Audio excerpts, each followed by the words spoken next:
Hello, and welcome.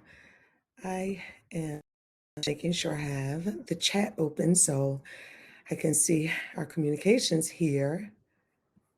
And let me get my screen share.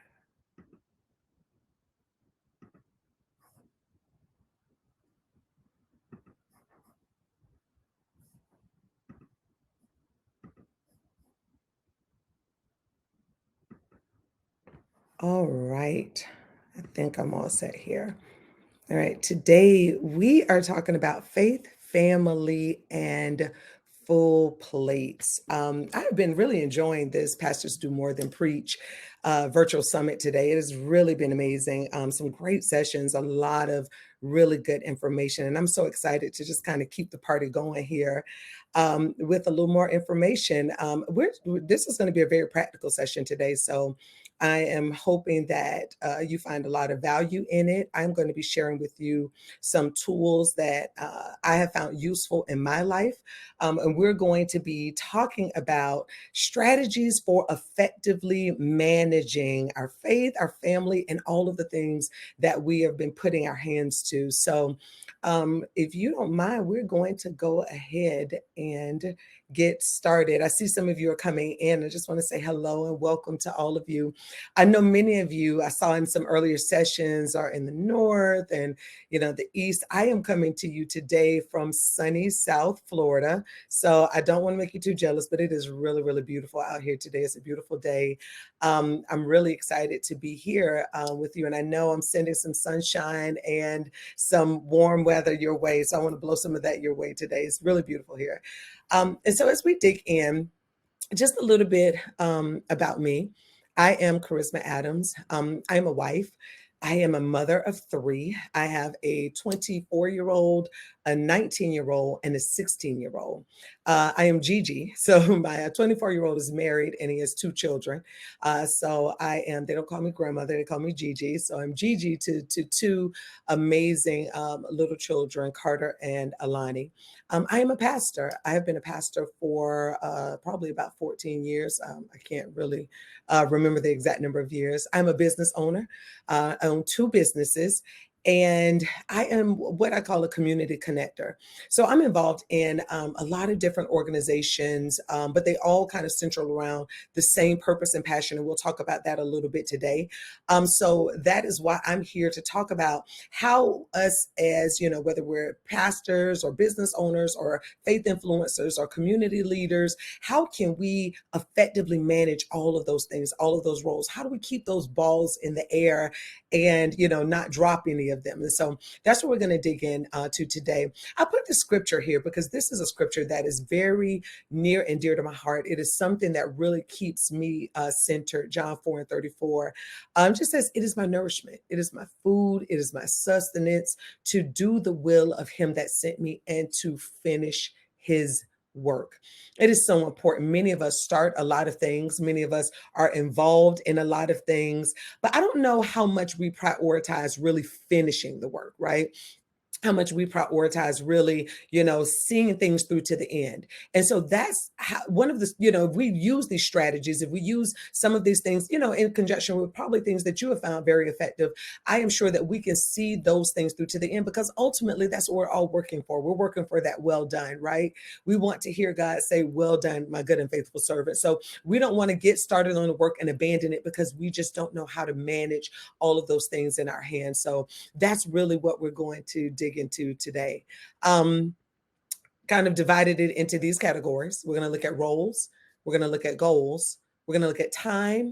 We're going to share a few tools, and then we're going to talk. And I want to get some questions from you, hear what you have to say, because this is kind of where I've narrowed, into what has been working. But trust me, I've tried a lot of things that did not work.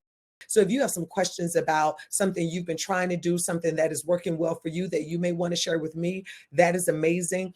But we'll talk about it, because there is an interesting journey that kind of led me to where I am today, where I'm super intentional about balancing all of those, effectively managing all of those things in my life. And so First thing I just want to share is balance is not the goal for my life. Many people often ask me, how do you balance it all? How do you, keep all of those things, how do you do them all well? I know you're a pastor and I know your wife and you see you with these businesses. How do you keep all of that in balance?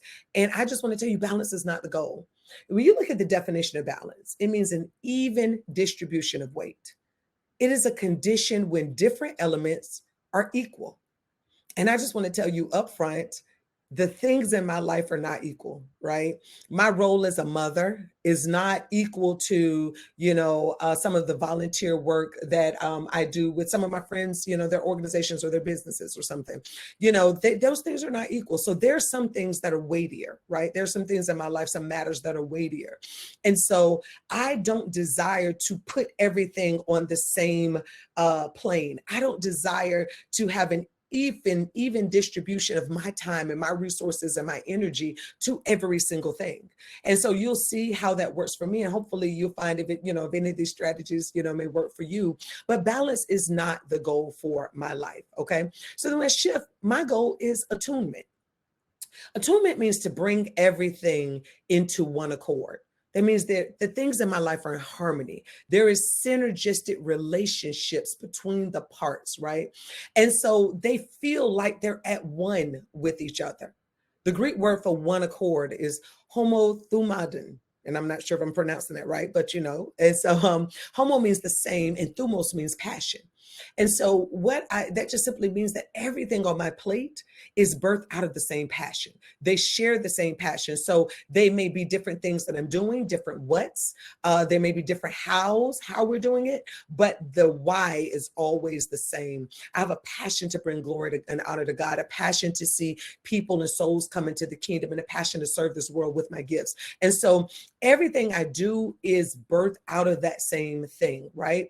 And so I have to have those things in harmony in my life. That is what I seek, for things to be in harmony, but not to be in equilibrium. I am not like the Lady Liberty trying to get everything right, perfect, where everything just balances out. No, I want harmony. I want attunement, and I want things to flow. So that's really the primary goal in terms of you managing the things on your plate, you making sure that one, the things that are on your plate are aligned with your passions, are aligned with your personality, aligned with your purpose. Those things on that plate, you have to choose them wisely. And so we're going to dig into that a little more. But my goal is attunement, to be, for the things in my life to be in one with one accord.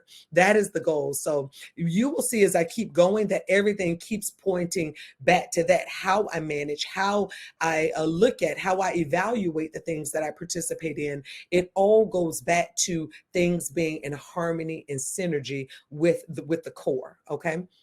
And so as we look at the next one, so my most important strategy is prioritization. That is the most important strategy for me. That is the action or process of deciding the importance or urgency of a thing. I had to highlight deciding because a lot of times, things become urgent by default. We don't actually make a decision. People come and throw things and they become important to us by default. We didn't really decide that they were important to us. And so with prioritization, before you can decide, the importance or the urgency of a thing, you have to identify what's important to you. And so we're going to get into that a little deeper in a second. But that is how I move in terms of the different roles that I have, the different things that are on my plate, the different organizations that I'm a part of. Everything in my life is prioritized based on what's important to me.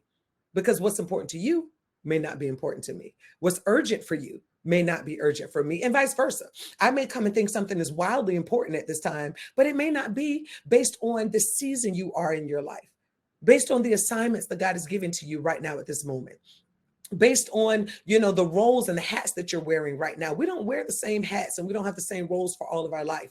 As mentioned a moment ago, the age of my children, my middle child, my daughter, she just went to college a week ago. Well, my role in her life has changed significantly. I'm not driving her to volleyball practice. I'm not doing a lot of the hands-on things with her. So that freed up some time.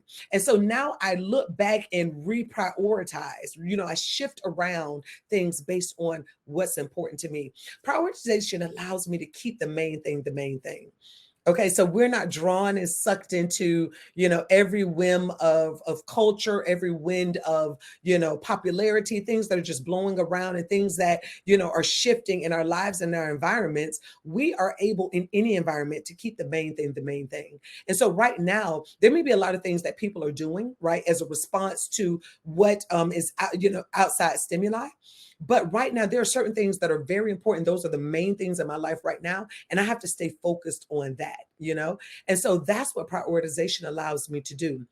It also allows me to command my day instead of being controlled by it. I get to decide how my days look. I get to decide how the types of tasks I engage in on every day. And I'm not just running around, like a chicken with my head cut off, just kind of feeling the need to respond to every whim. It allows me to be fully present and engaged in every encounter. Listen, that is super important. One of the things that we noticed about Jesus, as Jesus moved around, as he did ministry, the Bible often talks about how Jesus sensed, how he discerned, how he felt, how he recognized, how he was aware of. You cannot do those things when you are always in a state of hurry. You cannot do those things when you're always, behind the eight ball. You're rushing through to get things done, to check them off. Your sense of discernment and awareness is really low during those times. And that's why prioritization is so important. So when I'm spending time with someone, like now I'm here with you, my phone is on do not disturb, my computer's on do not disturb, everything's turned off, not just because I'm presenting. It's been that way all day. I have not answered any calls all day because I just wanted to preserve that time, set aside that time, because I prioritize this as the most important thing in this day for me. And so because of that, all I wanted to be available, I wanted to be aware, I wanted to be present, I wanted to engage. And so I cannot do that if I was like, oh, I got that at 12:30. Okay, let me move back over here. Let me do this. And so it's very important that we prioritize, we identify those things that are important and are urgent to us. So here's a quote here, personal productivity depends on proper prioritization, utilizing a schedule, and is based on clear goals, which are dependent on clear roles. Okay? Clear goals that are dependent on clear roles. Many of us, and I'm going to just venture to make an assumption, have not really taken inventory of all of the roles that we have. Right. This was probably, and I don't remember exactly. I know this was a leadership seminar, but it was over 15 years ago because I've been doing this for quite some time. But I don't remember exactly which one I was in when I got this particular thing about the roles and identifying the roles. So I do want to say, this habit, or this, what I've developed, is really kind of taking an inventory of my roles. It was something that I know I received that information from somewhere, but it was so long ago I don't really exactly remember who I learned that from. But one of the things that I do is I make sure I clearly identify every role in my life. Where has God placed me? I have to know that, right? And we have multiple roles, but what we tend to do is lump them all into one. And because of that, things and things that we need to be intentional about, things that we need to probably steward well, they kind of get out of our sight, they get out of our periphery, out of our view, because we have not really identified all of the roles in our life. And so I say here, you have to identify the God things, because that'll help you to respond to the good things, right? So where has God placed me? When you do this chart, or you do this list, right? And I encourage you to do this list on your own. When you write your, let's say, family roles, you write your roles down. And so here are a few of my family roles. I'm the wife to Jamie, right? My husband is Jamie. I'm the wife to Jamie. That's one role. I am not a mother, right? Let me take that.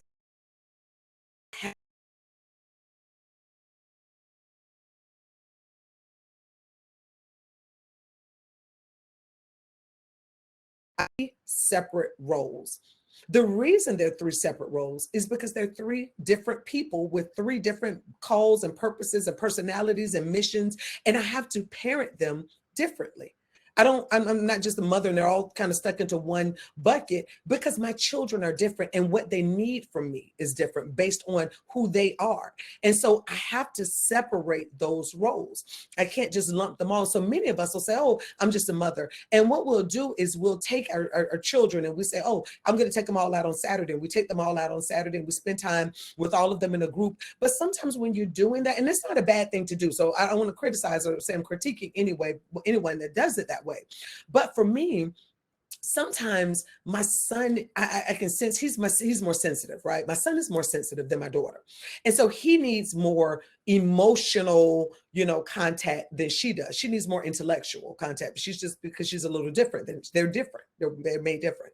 So what I have to do with him is not the same as what I have to do with her. Like, I need to go sit on his bed. He wants me to hug him. I got to hug him. And he's playing this game, and I just play with him, and I touch him, and I tickle him, and I do those things because he's very touchy, and he needs that from me in that way. And so I have to separate those roles so that I'm able to deliver and steward those relationships well. Okay. And I told you I'm Gigi. So I'm Gigi. I have 2 grandchildren. I'm Gigi to Alani and Carter. Boy, girl, different ages. They need different things from me. So those are 2 separate roles. I am Betty's daughter. My mother is Betty, and my mother's in her 80s. I want to be intentional about the time that I spend with my mother. I want to be intentional about investing time in that relationship.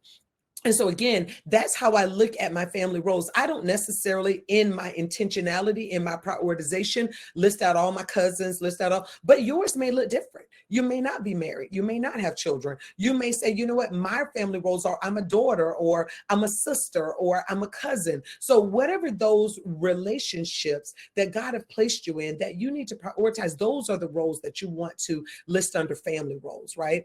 And so then we have faith roles. In faith roles, I am a women's pastor, right? And so that is one of my roles. I'm a Bible study teacher. That is another role. I am a speaker and presenter, a minister. So that is another role. And the reason I separate them, because they're 2 different groups of people, oftentimes require different types of preparation, different types of study, different involvement and engagement from me. So those are 3 separate roles. I could just put pastor. But the way that I pastor my women's ministry is different from my pastoral responsibilities at church. At church, I am an executive pastor. So that is a different type of role than what I do in ministry. So it's a little different because it's more on the administrative and operational side. So that's why I have to separate those faith roles. And so I list those out, right? And then we have our professional roles. I own 2 businesses, and I mentioned that. So I have to put, I am the owner of, and you list your businesses separately. So I have the Articulate Consulting Group. I'm a business owner there. That's a different team, a different mission, a different, objective. I am the owner of By Charisma, which is a different thing. We create spiritual growth tools. That's something totally different. So again, you listing those professional roles. You may be an employee. You may be a contractor. You may be, whatever those professional roles are, you list them separately, right? We have civic roles. Some of us are involved in organizations in our community that are that kind of government intertwined or related. You may be participating in some of that. You list those roles. I am a member of a advocacy group, right? So it's one of my civic roles is an advocacy group. We advocate for African American women and girls. So that is one of my civic roles, right? I have service roles. Many of you have service roles. You may be a caregiver to someone. You may serve the community. I'm a board member of 3 nonprofits. So those are service roles for me. And again, miscellaneous roles. You may have something else that is on your plate that's not on mine. You list them. Okay, so this is very important that you look at the different roles, because this is going to determine what your goals are and ultimately what your days look like based on the roles that you have. Some of you don't have nearly as many roles. You may just have, 1 family role and 2 faith roles, or 1 faith, 1 family, and you have nothing else. And that's totally fine. Don't feel the need to stack up your plate because mine is full. Just totally move as, God is directing and leading you. And it's different seasons. My roles look differently. There are some seasons where I don't have any civic roles or service roles or professional professional, especially when my children were a lot younger. I had way more family roles and faith roles, but a lot of the other ones, I didn't have a professional role because I wanted to be at home with my children. And so those roles look differently depending on the season you're in your life. And so identifying those roles, that's where I start into effectively managing them. We have to take an inventory and kind of know what's in your hands. So that's where we start. Then this is from Stephen Covey. We all know, we've heard of him, putting first things first. And that means organizing and executing around your most important priorities. It is living and being driven by the principles that you value most, not by the agenda and forces surrounding you. Okay, so we're not reactionary to just everything, everyone's agenda, what's happening around us, but we're living and being driven by the principles that we value the most. Our principles may not be the same. Okay, so you need to know and identify the principles that govern your life, that determine how you decide what you're going to be involved in. And that's how I do it. I live a principled life. I do not get involved in every good thing. I do not respond to every good opportunity. I am definitely focused on the things that God has directed me to put my time, my energy, and my resources toward, because those are finite. You know, his are infinite, right? But mine are finite at a moment. I only have 24 hours in a day. I only have so much energy that I can give out before I need to rest and restore and rejuvenate. So again, we got to be mindful of those things as we are deciding and determining what we're putting on our plates. And so I ask myself, what are the principles that I value the most? Okay, so I have identified the principles that govern my life, and I've identified how I live out those principles.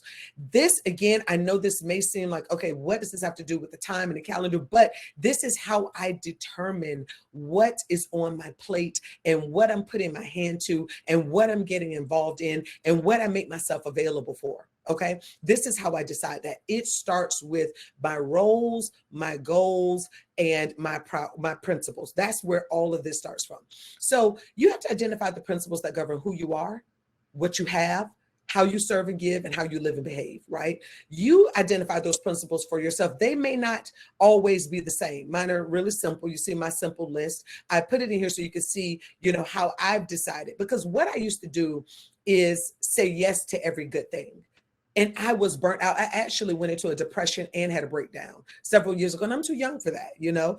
And I'm just being honest. And I was like, I can't live life like this. I was being driven, you know, I have an A-type personality. So I was being driven by goals, by achievements, by, you know, checking things off. I had a very amazing corporate career. And then I just burnt out. I burnt out. And when you do that, you are not good to anyone. I was not good. I ended up actually having a time. I separated from my husband. We separated for a year because I was burnt out and I was not being intentional about my relationship, about my children, about my ministry. Things were falling apart. And it was at that moment that God began to just, I mean, I'm telling you, I had to just surrender my calendar. I had to surrender my time. I had to surrender my life truly to God. And I had to say, God, I want to be spirit led. I don't want to live life driven.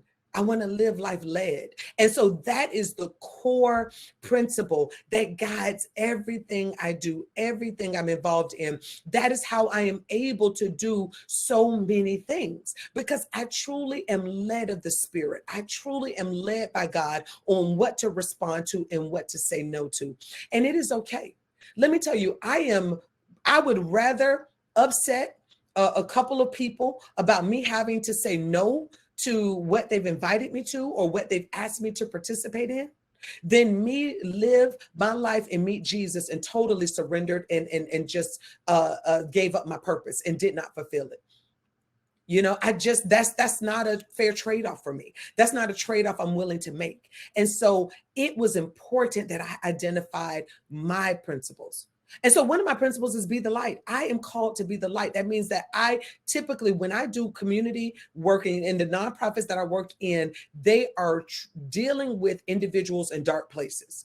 because God has called me to be the light. And I want to work specifically with people who are in dark places. And they're women who are in specific scenarios and groups. And those are the things, when those opportunities come, I am more responsive to that than I am sometimes when people invite me to participate in things that just don't align with that. One of my principles is I live inside out. That means that I'm dedicated to self-development, self-awareness, self-improvement. I want to grow. I want to become better. I want to become better before I become bigger. That is so important to me. I want God to make me better before he gives me a platform, before he pushes me all the way out. I want him to continually to perfect the work that he began in me. That is a principle of mine. And so because of that, you will see some of the things that I prioritize based on that principle. I prioritize a lot of self-development because I want to be better. Faithful stewardship, that is a principle of mine. I want to be a faithful steward of everything God put in my hand. I'm not talking about money. I'm not talking about house and cars. That is good. But my children, my marriage, those things that God has given me to be watch over, my ministry, I want to be a faithful steward of that. I move by the principle of generosity. I am a cheerful giver. I move by that and I live by that. Humility, that's another principle of mine. And then self-control. And so I'm not, impulsive. I'm not, people say I'm very calculated and, I think things through because I live in self-control. I don't respond to every woman. Again, those are principles that guide my life. I had it the other way. Trust me, I don't want to go back there. I don't want that anymore. I've done that, been there, done that. So I wasn't born this way. I didn't wake up like this. Okay. So I'm going to tell you the truth. I got here from failing. I got here from falling. I got here from everything in my life hitting the ground and falling apart and me surrendering it to God and say, help me build this right. I need you to build this, and that's how I got to where I am today. And so how do I live out those principles? Here are my core values. These are mine. I lead myself diligently. I shepherd my children intentionally. I invest in my marriage regularly. I resource the church effectively, and I impact the community strategically. Those are my core values, right? Today, me being here with you is resourcing the church effectively. This is one of my core values. That's why when I got the call and say, hey, would you be interested in participating in this? It aligned with a core value of mine. I looked at what is the date? That was my first question. What is the date? Because I want to know that I have enough time to prepare the schedule. And we'll get into time in a moment. I want to look at my calendar. I want to see, how does this fit into this season I'm in? Are you asking me to be there today or was this 6 months from now? So all of those things, but this aligned with a core value. So that is my first, okay, I will explore further. If you invite me to do something that does not align with a core value of mine, my answer is no immediately. I won't even explore further. Oh, when is it? Let me see if I can fit it in. I won't. I'll say thank you for the opportunity. Thank you for offering. I appreciate the invite, but I'm going to have to decline because it just doesn't align with the core value of mine. And so today, me being here with you, this is one of my core values, resourcing the church effectively. How do I use what I've learned, the tools that I've learned, the resources that I've gathered, the strategies that I've developed? How do I use that to resource the church? And so this is one of my core values. And so it aligns. And so here I am. And so I ask you, identify the principles that govern your life. Establish your own core values. These are not your church values. These are not, your family constitution. I have a family constitution with my family, but this is me. When I have to look the Father face to face and I have to give an account of my days and time, I want to say these are the things that I know that were core to who God created me to be. This is what he's called me to do. And I want to know that I'm going to receive a well done. And so again, establishing your core values. Okay. And so now we look at the goals. So my goals, remember we said a minute ago that the goals were based on clear roles. We had clear goals based on clear roles. Okay. And so that's what we have here. Goals, I keep my goals a number and few. I personally only lay my goals out quarterly. You can do annual goals. I know a lot of people that do that. It is amazing. It's wonderful. Things shift for me. Seasons kind of shift. Generally, where I am in January is not where I am in October, in terms of spiritually, emotionally, what God is calling me to do, how I'm moving. So generally, I do mine in quarters, right? But I only have a few goals. Okay, we know what SMART goals are. I don't have to go into that because we know what SMART goals are. But you have to write your goals down. You have an 80% higher success rate if you write your goals down, and you have to review them frequently. You got to look back at your goals and then select an accountability partner. Okay. That's important because what we tend to do is we tend to, when we're children, we're programmed. People always ask you, oh, what do you want to do when you grow up, right? So we're programmed to build our days and our lives and our value and our schedules based on what we do. But your primary goals should be birthed out of who you are, who God has called you to be. And so those are the goals that we want to make sure that we're looking at. And so here we got personal goals, family goals, faith goals, and strategic goals. So personal goals are goals that just are focused on your personal growth and development. What are those things? Your goal may be, a personal goal of mine is I want to read 12 books a year. I wish I could do more, but just the way that I have, you see all those other things I had on my plate. One book a month. That's just a personal goal of mine. It goes back to one of my personal, we talked about core values, was to lead myself diligently. We saw that, lead myself diligently. That's a core value. And so because that's a core value, things that help me grow and develop as a leader, as an individual, as a wife, as a woman, all of those things, those are goals that I want to be listing here. And it could be anything, whatever aligns with you. Family goals. These are goals that are focused on the needs of my family and building stronger bonds. Right now, I just told you, I just dropped my middle child off to college. My adult son, he's married and he's working and has his family. And so I have one child home with me and he's 16. But I noticed when I came back we came back from dropping my daughter to college, emotionally, they're very, very close. He's never been alone. He's the baby. So of course he's always had two siblings in the house with him, but this is his first time being alone. I am sensing, I am discerning. Remember, we talked about when you're not rushing through, you can sense things. I am sensing and discerning that he's in a season that he needs more from me. So I had to shift, and one of my family goals is to spend and invest more time with him, bonding, right? My husband is here, and typically my husband and my son do things together, a lot more things together in terms of bonding, because it's just they're both males. But I realized that there's an emotional void. There's something going on with his sister being gone, and I need to step in and step up. So again, I have some goals in that family goals category. Faith goals. These are goals that are focused on using my spiritual gifts to serve the community and advance the mission of the kingdom. I have a personal goal this year that I am discipling 4 women. So there are 4 women that I've identified that I am discipling. That means I am bringing them along. We are studying together. We pray together once a week. We are having, just a one-on-one time where I'm meeting with them. We're talking to them. And God has given me that charge to help them grow in their leadership capacity, grow in their ministry capacity, grow in their relationship with God. So because of that, that is one of my faith goals right now. So one of my faith goals is to disciple those 4 women.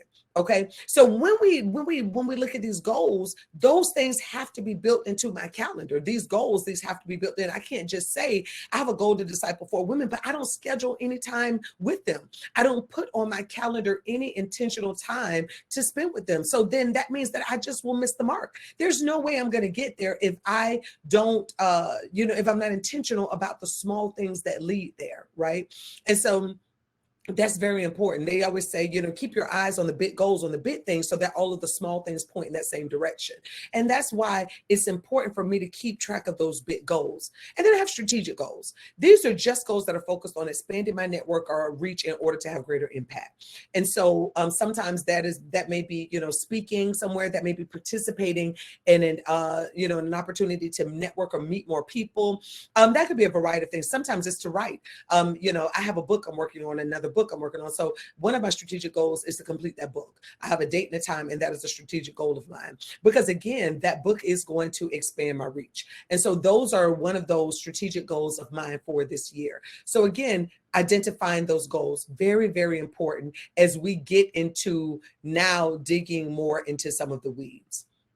Okay, so this is one of my things here. God isn't interested in your ability. He's interested in your availability. The decision about how you arrange your days is the holiest endeavor you will put your hands to. And I know people will disagree with me, and they'll say that, oh, reading your Bible is probably the most holy, or praying for people, or ministry. But how you steward the very life, the very Spirit of God that has been breathed into you how you steward that day to day, how you arrange your days in order to maximize your ability to pour everything out, to release everything that God has put in you, is one of the holiest things you will ever do. We never think of scheduling our time on our calendar as a holy task, right? We think of, oh, our disciplines or prayer or fasting or, meditating, whatever those things are that we engage in.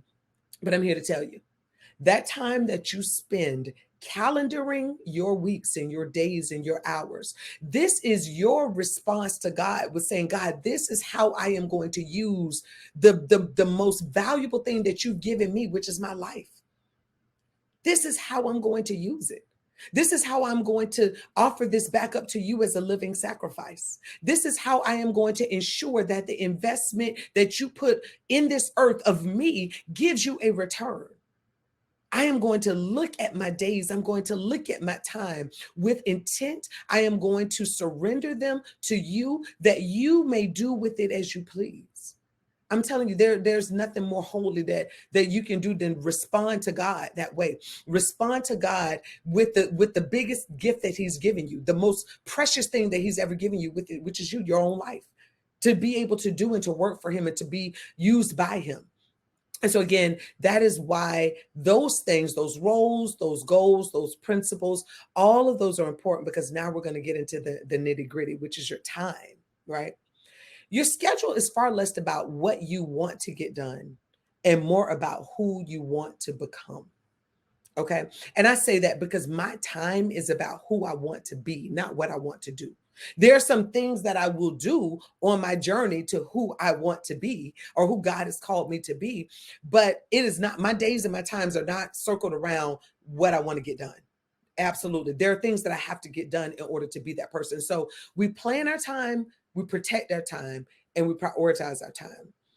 And so those are the things that we're going to dig into right now. And so what you see here is you see some graphs or images on here that we're looking at. And so one of the things that I want to look at under planning your time, I start with a 30,000 foot view, right? So when I look at my time and I look at my days, I put the big balls in first. I know we've all heard that analogy about the jar with the big, the big balls, the sand, the water. If you put the sand in first, you can't fit the jar of balls in and all that. So we got to put the big balls in first.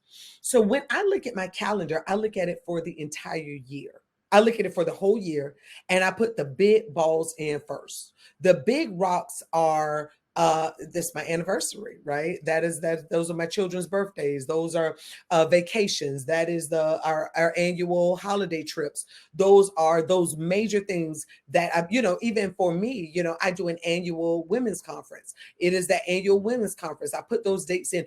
Those are the big buckets, big items, again, that need to go in first, because remember, they all align with what I said my core values were and the goals that I set. So one of them, remember I said, was to steward my children, faithfully. So when I look at that, I'm sorry, intentionally. So when I look at that, what do I put in first? I know we take family vacations. That is a way that I input, valuable and intentional time with them.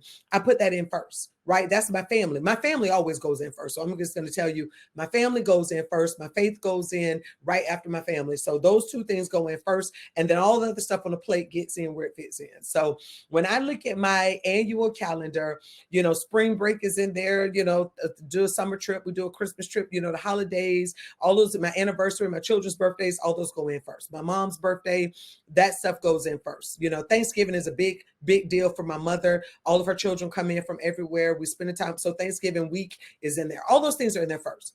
Then I go to faith, because remember I said, I want to disciple these women. I have 4 of them. And so I got to schedule that in, and I got to do that intentionally. So I go ahead and I block off one day per week for each of them to have a conversation. So generally there's 4 weeks in a month. So I talk to each of them once a month, but I talk to one of them every week. Okay. So that is, and we have an intentional coffee time. We sit, we talk. How are you doing? What is going on in your life? Talk to me about your life. Talk to me about your relationship. Talk to me about your job. How's it? And that is what we're doing during that time. What is God saying to you at this moment? What do you feel God is calling you to do? How do you? I am pastoring, I'm shepherding, I'm discipling each of them. And so those things go in first. So I start looking at a 30,000-foot view. And then the next thing I do, I include specific actions that support my goals. So I told you one of my strategic goals is completing this book. So in my calendar, there are specific times from weekly, monthly, daily that are blocked off to work on my book. That is in there first. Those things are in there. This is before we get to the call, can you participate in the conference? This is before we get to the call with, can you come visit me, come out of town with me on a trip. This is before we even get to that. I'm at the beginning. I am planning my time. I am commanding my days. I am making decisions about what's important to me. I do that first. So now we go in and now we're looking at those days and those hours and those times that build up to that particular goal. So writing a book, I have times on there each week, each day that I'm spending writing this book. And so those are the things that are in there, right? And so I have those times blocked off. I color code. And we'll talk about that in a second. We're going to look at that in a second, but I color code because it at one glance allows me to easily see how my week has been planned out, how my months have been planned out, and what's missing. Because I can look and I can see a color missing. I'm like, oh, okay, I don't have, my husband's color is red. So I can look at a week or look, I say, okay, I don't have a date night. I don't have a time in here, or because our date night varies. My husband and I like to do different things, and it just depends on different days of the week. So but I make sure there's something in there every week. And so, I look at it, and if I don't see any red, I'm like, okay, I'm missing a date with my husband. So let me look at his calendar. Let me put something in. And so color coding helps me to plan my time and to easily look and see what's missing and what I can need to plug in. And then you have to always build in margin.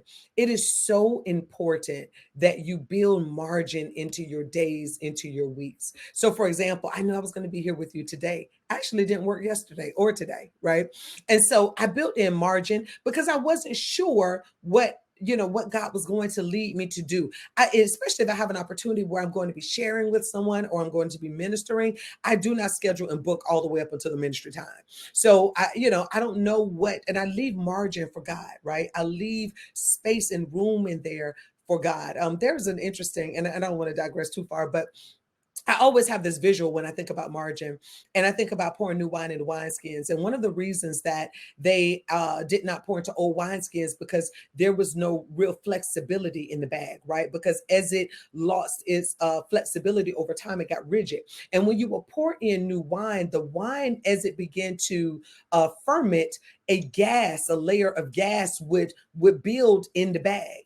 And if you didn't have room for that gas, it would burst. That's why old wineskins would burst open and they would not be able to contain. So I always think of that margin, that space as a space for God, right?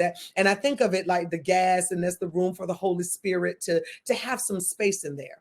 And so I always build in margin, whether it's an activity or an event or something I'm participating in. If I'm traveling somewhere to speak, I don't, say, oh, I'm flying in 2 minutes before or whatever. I just personally don't do that. I build in margin because I just never know what God wants to do. And I want to leave room for the Holy Spirit. I want to leave him space. And so I will block off. And so actually all day yesterday, I blocked off my whole calendar, and I actually did not do any of the traditional tasks, right?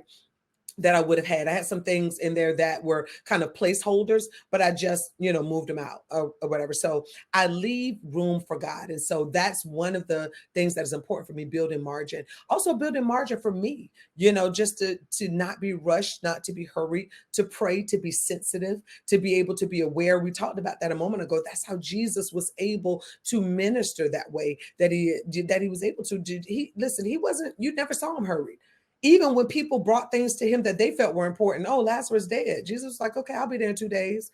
He wasn't hurried. He didn't just respond to everything that was urgent for someone else. And so again, I build in margin. So then I protect my time, right? And I believe you have to fill your calendar. I do not leave blank space on my calendar. My calendar is full, even if it's full with sleep. At sleep, it's full with lunch, it's full with, but it's blocked off, and there's just no empty time. There's just no dormant time. I leave open times that, because I have a business where I consult with clients so they can book time, but I leave open hours and times that they're able to book. You can't just call me and book me for any time of the day. My schedule's not open like that. There are specific times of the day and specific days of the week that I'm available to work with people. And they have to pick one of those times. And if not, it's okay.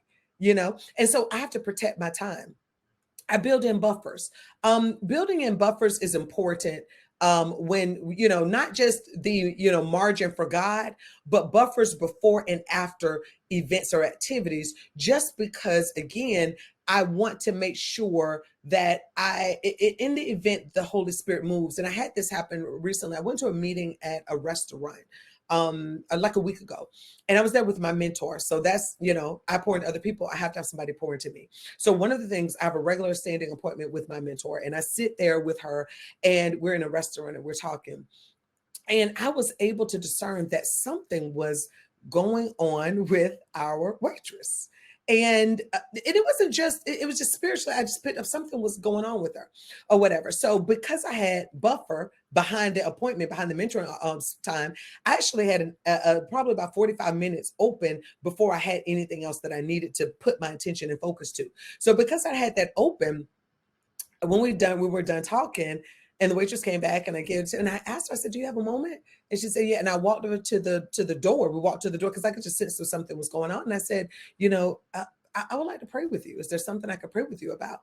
And immediately her eyes got big, and and I just was able to sense that because I wasn't rushed, but I had to buffer. When we're running out of one meeting into another, when we're running from one appointment onto another, you don't have that space in there to allow God to use you and it may not, listen, that individual wasn't my assignment, but I was able to be sensitive to people who are on the road, on the pathway to me doing what God has called me to do. And so, hey, I'm here in a mentorship. I have another appointment 45 minutes later, but there's a person that I'm passing on the road. I don't have to just keep driving. I can actually stop and pull over. So I have some pullover time, and I leave that in between appointments, right? And then I ignore interruptions. You cannot interrupt me when I'm involved or engaged in a task that is important to me. Now, you can interrupt me if this is, not, or if that's just like, hey, I just got some time blocked off, I wasn't doing anything. I'm just going to sit here and maybe watch some TV for a little while or whatever that thing is. Then maybe you can interrupt me then, because I know that they're divine interruptions. So you can interrupt me then.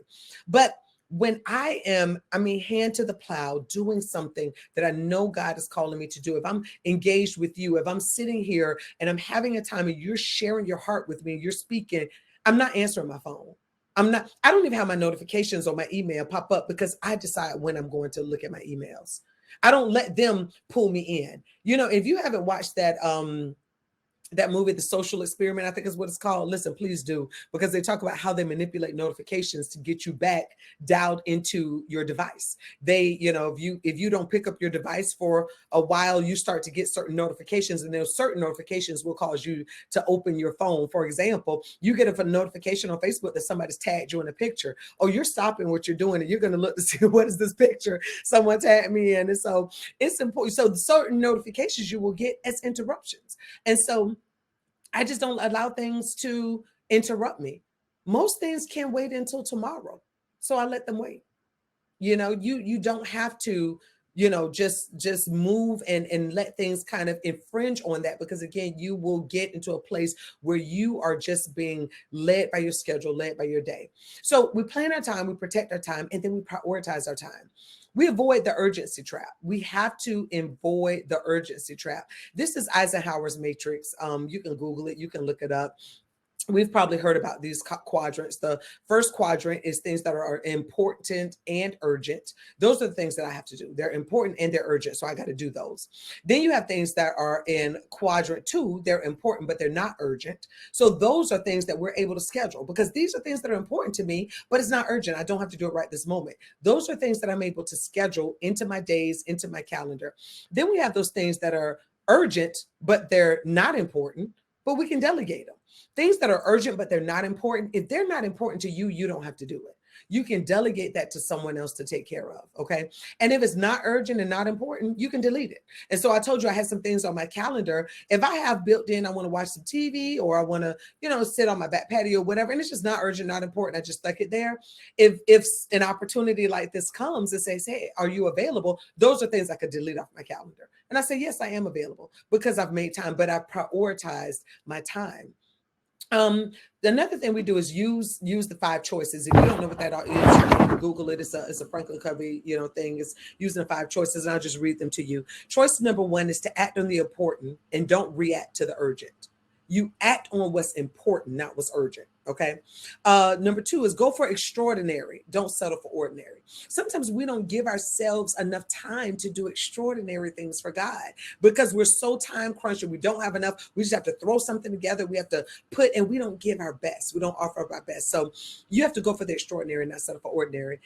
Choice 3, schedule the big rocks. Don't sort gravel. We talked about that. Taking those big rocks, putting those in first. Start with the 30,000-foot view of your calendar, of your days, of your time. That is what you identify and put in first. 4, rule your technology. Do not let it rule you. We'll talk about apps that we use. There are apps I use. There are things that I use to help me, but my technology is not going to rule me. And last one, fuel your fire. Don't burn out. Again, don't burn out. We cannot burn out. Okay. We got to be intentional about how we schedule our time, how we attend to those things that are important to us. Establish hard edges in your day. I have a start time and stop time to every day. Hard edge. And again, there are some things that can wait, and they will wait. You cannot just, I know some people at the crack of dawn, the first one up and they're the last one to sleep. You have to prioritize rest. You have to prioritize replenishment. Listen, there are studies that show if you don't get enough sleep, and I can't remember exactly what number of hours it is, but if you don't get enough sleep, it's the equivalent of smoking 2 packs of cigarettes a day. It's just how important sleep is and rest is. And I'm talking about regenerative rest, not just I need to take some quick cat naps. Regenerative rest where you're able to really, really refresh. That is important. You got to prioritize that. And then pulse and pause. Pulse and pause is your ability to expend energy and then replenish energy.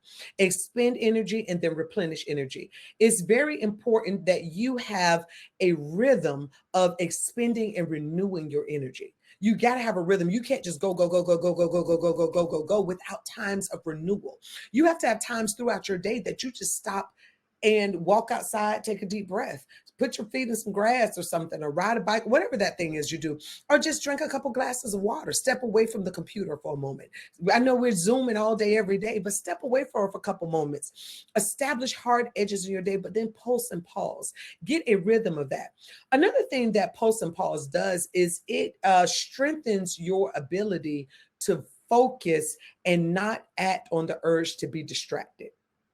Okay. So when you do that, when you have times that you stop and I just move away and I have an office in my home. So on those pulse and pauses, some of my pauses, I'm putting clothes in the dryer, I'm folding something, I'm stepping away, and it reduces my need to feel, sometimes you're doing something, oh gosh, I gotta wash those clothes. Oh gosh, I didn't do this. Oh gosh, I didn't do that. Those thoughts those urges that come up for us to just quickly pivot and get up and do something else. If you have those built into the day, and you can just have, you can call it pulse and pause on your calendar. Put in 15 minutes or 20 minutes, every so many hours that you just get up and you attend to, hey, I need to pull some meat out the, freezer. I need to, thaw something out, or whatever those things are that you just need to address in your home. Hey, I need to make a quick run to the store, whatever those things are.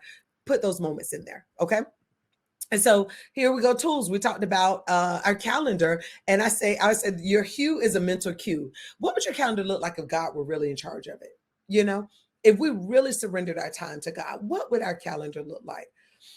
I say the hue is a mental cue because your mind responds to and visual cues, visual stimuli that tells it how to situate itself, kind of how to prepare itself, right? So when I look at a day, right, and just say if this was my calendar, if I look at a day, this is not my calendar. I just stuck it in because it was easier to see with these colors and things. And besides, my calendar is like really junky, so this was a lot clearer. But red, like I told you, is my time with my husband. Blue is my time with my children. And so anything blue on my calendar means it is with my children. Red means it is something I'm doing with my husband.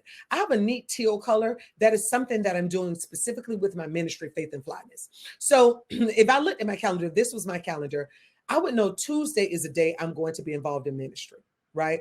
So that's a day I need to, and looking at that color tells my mind that there is a certain, it's going to evoke a certain emotion. It's going to evoke a certain type of mental preparation, spiritual preparation, because I know this is a day of ministry. It could be heavy. It could be something that I need to be really discerning, aware, attentive to. Red, listen, this is my husband. This is going to be great. We're going to have fun. I'm going to laugh a lot. I know on red days, I'm going to be laughing. My husband and I are super funny. We have so much fun. So I'm going to be laughing. We're going to do fun stuff, with my children. Those are days I need to be leaning in. And so you can look at the color and it tells your mind kind of what your day is going to look like. Sometimes it's multicolored. So yeah, I don't have a whole red day, like this, but sometimes it's multicolored.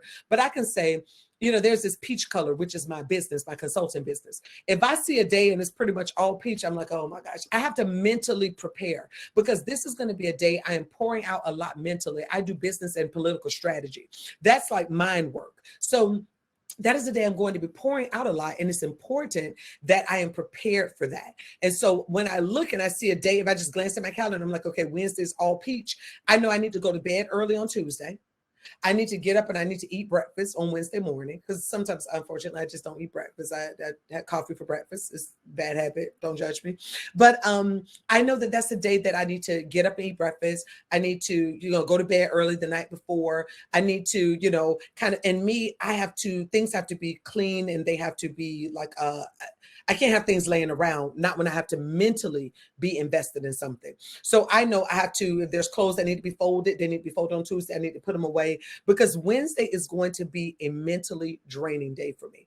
And so I know I got to put in those, pauses throughout the day, because I know it's going to be a lot of thinking and it's going to be a lot of talking. I need to have water, so I'm hydrated. And so again, but the color, I can tell that by the color. I don't even have to know who I'm meeting. I can tell by the color of what I'm going to need to do. This is very easy to do in your calendar. When you go into your calendar tool, any calendar tool you use, there's this space where you'll see a little circle and it's a color, and you just pick a color that you ascribe to, certain days. I have a colleague, and she works her days this way. And actually, I work with her in her business a lot. And so, this says prioritization day, planning day, meeting day. She does a lot of podcasts, and she does a lot of interviews because she's a public figure, and she does all of her interviews and podcasts on Mondays and Wednesdays. Those are the only days. If you are not recording on a Monday or Wednesday, you cannot record with her. Those are her only days she's recording. And she is a stickler about that. She only takes meetings on Tuesdays and Thursdays. That's it. She only takes me. So she's very clear about those. So even her assistant, as she's scheduling those things, she's very clear about what her days look like every week. So again, that's another strategy that you may find effective. I only add more to my plate based on my terms, right? So I look at when there is something that someone is asking me to do, asking me to add to my plate. It could be short term. It could be something like, hey, can you participate in this thing on Friday? Or it could be a long-term project. It could be, hey, we have a month project. I'd like to partner with you on that. I have to evaluate my terms. This is something that was shared with me. So I didn't develop this. I can't remember. One of my girlfriends shared it, but I don't know where she got it from. But this is something that I looked at. It has to be on my terms. So how much time do I have to put into this thing? Right? Is this something that I'm going to have to spend days and weeks preparing for, a lot of, time, tangible time getting ready? Or is it something that is already birthed out of my natural skill set, gift, and ability that it won't take me a lot of time to ramp up for? Or you're not asking for a lot of time. You're not asking for me to show up to a project 4 hours a day for a month straight. So No, what is the amount of energy that I'm going to have to expend to be involved and participate? Community service for me I expend a lot of energy working with the community. And so I am very careful about how many community projects that I take on at any one time because of the amount of energy it draws from me. Ministry is the same way. Ministry takes a lot of energy from me. And so I'm very careful about how many ministry events or activities I pile into a week or day or month. So what is my relationship with the person or the organization? Um, is it somebody I even know? Am I, because again, if you're not to say that you only do things with people you have a relationship with, but for example, there may be something that um takes more time than I probably would want to invest, take more energy than I probably want to invest. It may cost me money, but I'm willing to do it because of the relationship that I have with the person or the value of that relationship to my life. And so there are some things that people in my life that are, again, in that important quadrant of my life, they can ask me to do that I will give more money, more energy, more time, and more of my sanity than I probably would give to some other things, because the value of the relationship is important. God created us to be in relationship with each other. And so there are people that relationships that are important to you. And so again, I look at that. What is the relationship to me? How much money is it going to cost me to be involved, to participate? Is that something I can afford to invest in financially? If it is not, is this something I feel that God is going to provide the means for me to invest in financially? So I look at that. And then my sanity. Is this going to cost me my peace of mind? There's some work. I have a good friend, and she does a lot of DEI work. That stuff is, it will really drain you emotionally, your energy, and your sanity, your peace in a lot of areas. She has dreams. She wakes up and, all types of stuff. And so you have to be mindful about the type of projects that you involve yourself in that require those types of things from you. And so again, only add more to your plate on your terms. Look at your terms, evaluate before you put additional things on your plate. And listen, I'm a stickler for, listen, people say, quitters don't win. That is a lie. Quitters always win. Quitters win all the time. And so you can quit things that you have joined or become a part of if the season is over, if your terms have changed, if your life has changed. Remember, I told you there were some things that I was not involved in at earlier parts of my life because my children were very young. Now they're nearly all adults. And so there's some times that some things I can put my hands to now that I couldn't. But then maybe there's a season when they all leave and I'm enjoying my little empty nest. And then maybe there's a season I won't be doing as much. I don't know what that looks like, but I'll just lean into what God is directing me to do at that time. And so again, evaluate your terms. And then here's some tools. Okay, so here's some tools that I use. And these are tools that I use to manage my time. These are some tools that I use to schedule my to-dos and to track my thoughts. Those are the three types of tools that I find most effective. Ones that help me manage my time, schedule my to-dos, and track my thoughts. Okay. So here's some things that I've used. I've used mostly all of these or some of them. I'll tell you what I use now without a shadow of a doubt. I use my calendar, and it's my actual calendar on my phone. I have Apple and it syncs to all my devices, and I use that on my phone. Any project management software I use, because I use different project management softwares in my business or in organizations that I'm a part of, they have to sync to my calendar because I have to make sure that things that are being put on, my demands on my time, that it is what we said in harmony. It is with one accord with other things that are already on my calendar, other things that are already in there. And so it's important that all of any project management tools you use, whether it's, teamwork, Asana, any of that stuff that you use to manage projects or work, make sure you are syncing it to your calendar. You make sure that you are abreast of the hours that you are involving in any project and they match what you've put in your calendar in your bit buckets. Because if not, you will find yourself getting carried away by work, getting carried away by projects. And I've done that. And I'm telling you, that is not how God just desires for us to live. And so then you have to-dos. There are things that you have to do. You have to do every day, right? Some people are tactile and they use physical notebooks, and some people use digital tools.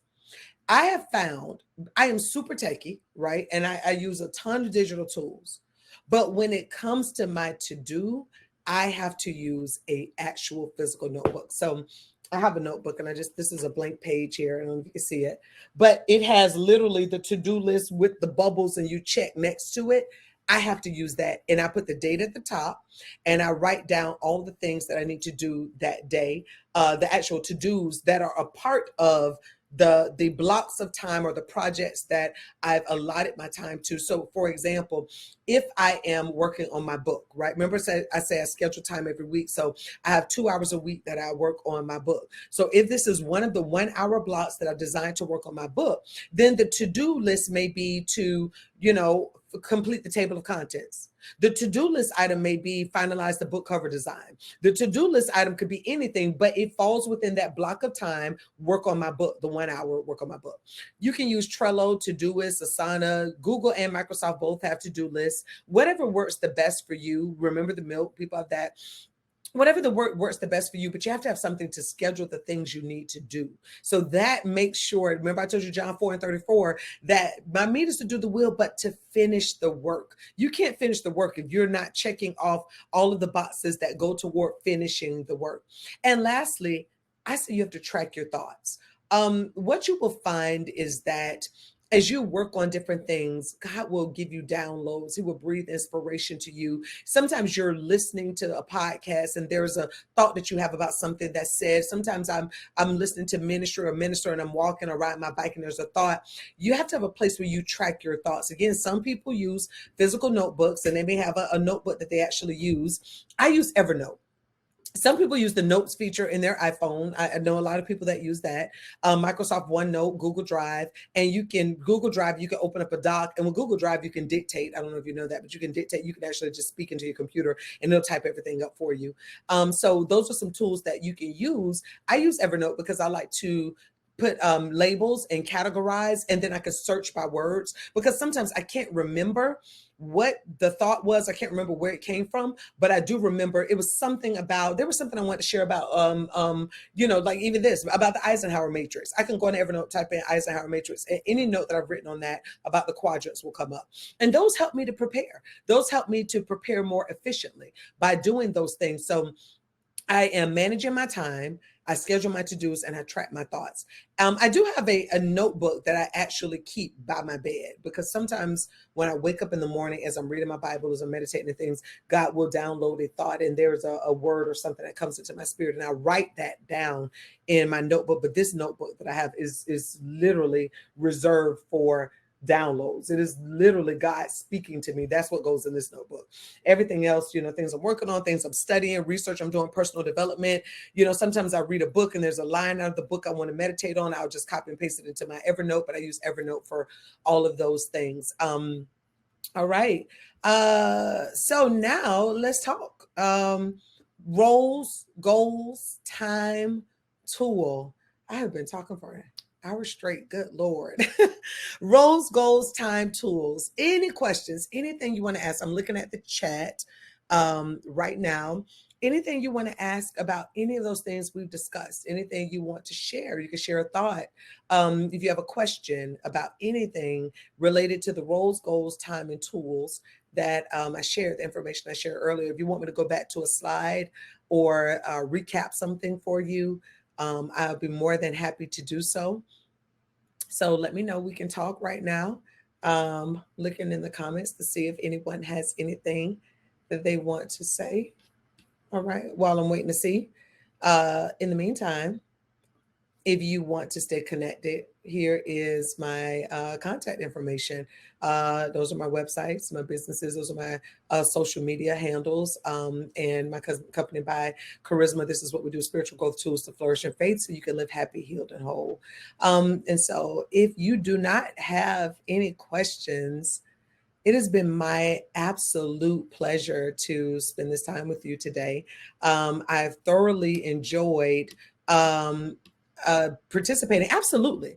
Absolutely. I will make sure that I send this presentation over, Larry, so that you all can have a copy of the slides that I shared. Feel free, if you want to email me. If you have a question about any of that, I'm more than happy to answer a question. It may not be as soon as the email come in, but I do have some time that I like to respond to questions. Thank you so much, Katrina. Tina, you said you've tried calendars several times. You get overwhelmed with the thought of calendars. Okay, so well, two things. One is like we said before, I think you have to the perspective, the calendar is a tool that helps me steward my life well. Okay. If I look at my calendar as something I am doing, if I look at it as something, about some checking off, or, this is another task I have to complete or something else I got to go look at. And so I think first we got to change our perspective of the calendar. One of the ways that the things that I encourage people to do with our calendar, because it can definitely show us where we're off, many times our purpose, the things that God has called us to do, they get lost in our life. They're lost. We can't find, where we're being intentional with those things. And so the calendar is my way of, if I had to give an account to God to say that I may not remember everything I've done, right? I may not remember the people I've helped. I may not remember all of that thing, but I guarantee you, if you look at my calendar, if I turn my calendar to the Lord and say, look, I am trying my best. I'm using the tools available to me to steward well the gift that you've given me of my life. Of the anointing, of the call to partner with you in ministry. This is how I keep track of it. This is how I make sure that I'm working with you and we're with one accord. It really is your mindset about the calendar. I don't think there's a way around the calendar, because that is just, some of the other tools you can switch in and out, but you have to use a calendar. That tells you what you are doing with your day. That tells you what you are doing with your time. If you don't use a calendar, Tina, if I ask you right now, let's look at last month. Tell me about January.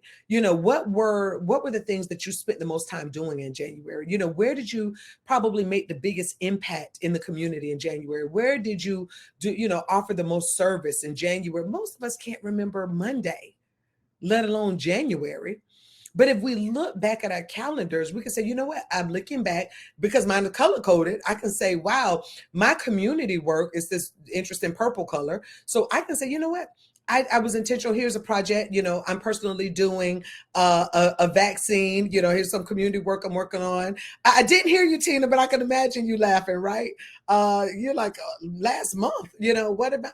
But listen, we got to give an account, Tina. We have to give an account. We're going to have to tell God what we're doing with our time.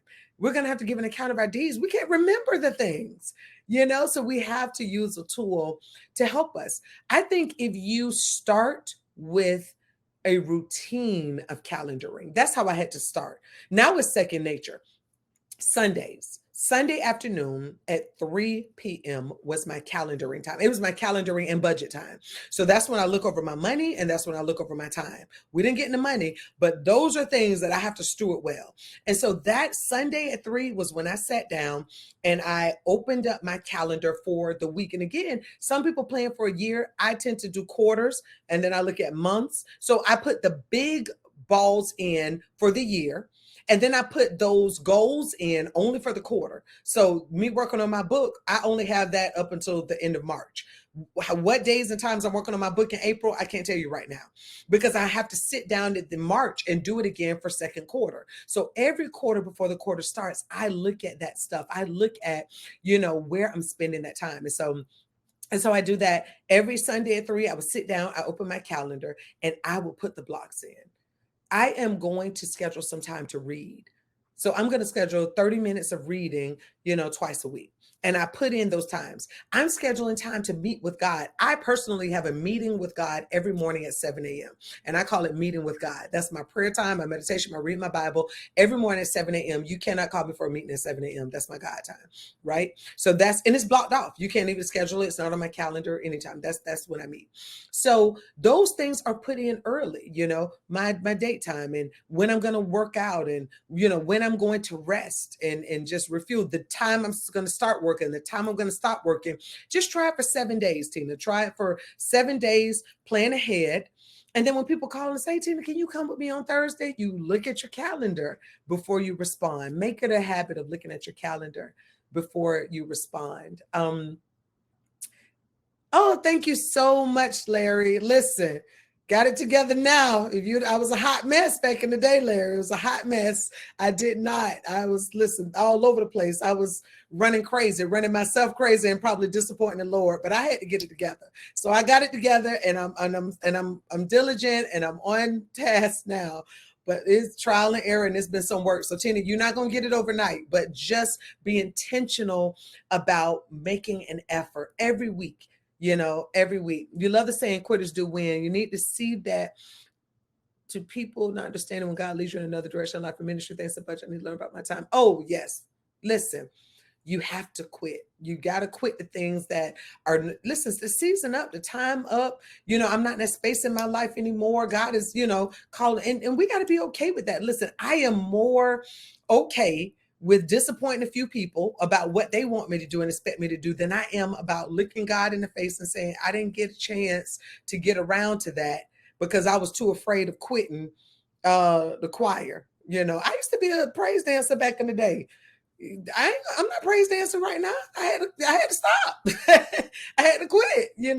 There's some things that even ministries in church that I had to quit because God was calling me in that season to something else. I told you I serve in a role as an executive pastor, and there's some things and responsibilities that I'm in now that I don't get to do some of the things I used to do with small groups or some of the things I used to do, and it's just the season. So it's okay, because again, all of that we talked about at the very beginning about our principles and our passion and our why.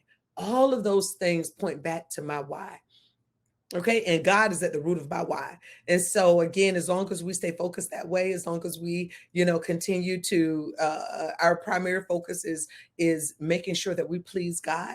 I think that we're going to be good. We're going to be good. So yes, listen, Renetta, quit what you have to quit. They don't get it now. They'll get it in the by and by. They'll understand, because I guarantee you, when people see you being effective, when people see you, impacting lives, impacting the community, when they see you being effective for God, the same people that said you shouldn't have quit, they'll come back to you later and say, hey, how'd you start doing? Like, how are you able to do? They'll start coming to you for advice. And you'll say, well, I started with quitting with y'all. That's where it started. And so again, we just got to be okay with that. And so I thank you all. Thank you so much, Levon. Thank you, Delora. Thank you all for joining me here today. It has been my absolute pleasure. And I'm excited to keep, with the rest of the day and see who else is on the lineup and how everyone else will be. Thank you, Katrina. It has been my absolute pleasure.